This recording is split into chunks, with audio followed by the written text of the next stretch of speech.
নমস্কার বন্ধুরা, বাদশাহী রান্না বান্নাতে সকলকে স্বাগত। আজ তোমাদের সাথে শেয়ার করব পনিরের দুটো নিরামিষ রেসিপি।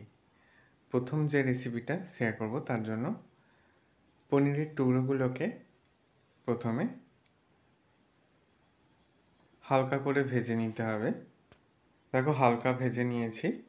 এবার পনিরের টুকরোগুলোকে তুলে নিচ্ছি। খুব ডিপ করে ভাজবে না, তাহলে পনিরগুলো শক্ত হয়ে যাবে। যে কোনো পনিরের রেসিপি ক্ষেত্রেই পনিরগুলো হালকা ভাজতে হবে।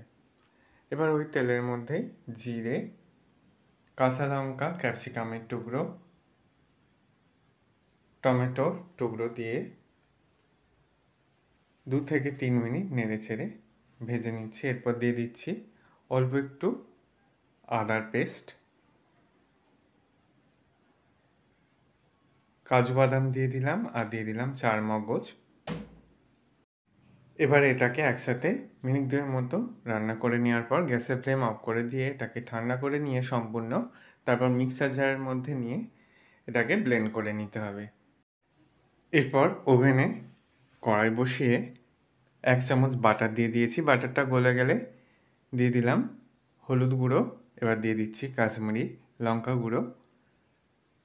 বাটার সাথে হলুদ গুঁড়ো আর লঙ্কা গুঁড়োটাকে ভালো করে মিশিয়ে নেওয়ার পর যে মশলাটা রেডি করেছিলাম ব্লেন্ড করে, সেটাকে দিয়ে ভালো করে কষিয়ে নিচ্ছি। অল্প একটু মিক্সার ধোয়ার জলটাকেও দিয়ে দিলাম। আবারও মিনিট 2 মতো ভালো করে কষিয়ে নিচ্ছি। আস্তে আস্তে মশলার কালারটা পরিবর্তন হচ্ছে, দেখেই বুঝতে পারছো। এবার স্বাদ মতো লবণ অ্যাড করে দিয়ে আর চিনি অ্যাড করে দিয়ে আবারও মিনিট 2 মতো মশলাটাকে কষিয়ে নিতে হবে। এরপর ভেজে রাখা পনিরের টুকরোগুলোকে দিয়ে দিচ্ছি।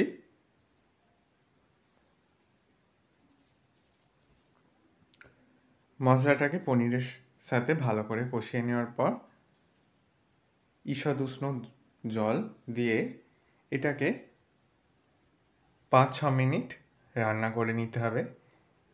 দিয়ে দিলাম কসুরি মেথি আর দিয়ে দিচ্ছি ধনেপাতা কুচি ওপর থেকে।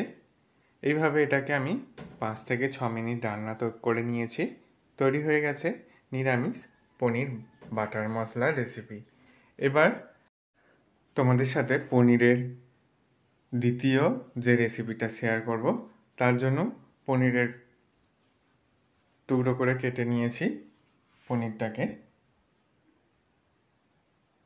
এই পনিরটাকেও এইভাবে হালকা করে ভেজে নিচ্ছি। পনিরগুলো ভাজা হয়ে যাওয়ার পর তুলে নিয়ে ওই তেলের মধ্যেই জিরের ফোড়ন দিয়ে দিলাম।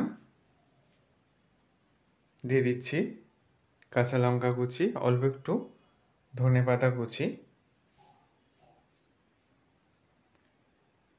দিয়ে দিলাম জিরে গুঁড়ো, ধনে গুঁড়ো,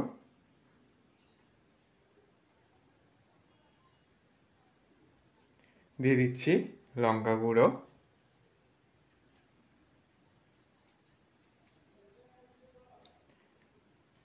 হলুদ গুঁড়ো দিয়ে দিয়েছিলাম, সেটা দেওয়ার সময় ক্যামেরাটা অফ ছিল।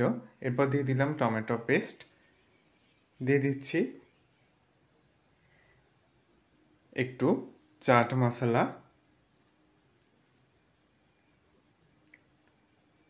আর সব শেষে এখানে তোমরা গরম মশলা বা পনির মশলাও দিয়ে দিতে পারো। আমি এখানে পনির মশলা দিয়ে দিচ্ছি। এরপর ভেজে রাখা পনিরের টুকরোগুলোকে দিয়ে এটা 5 থেকে 6 মিনিট রান্না করে নিলেই তৈরি হয়ে যাবে সিম্পল একটা পনিরের দুর্দান্ত স্বাদের নিরামিষ রেসিপি। আশা করি পনিরের এই দুটো রেসিপি তোমাদের ভালো লাগবে। ভালো লাগলে বন্ধুদের মধ্যে অনেক শেয়ার করো, লাইক কমেন্ট করতে ভুলো না। সকলে সাবধানে সুস্থ থেকো। ধন্যবাদ।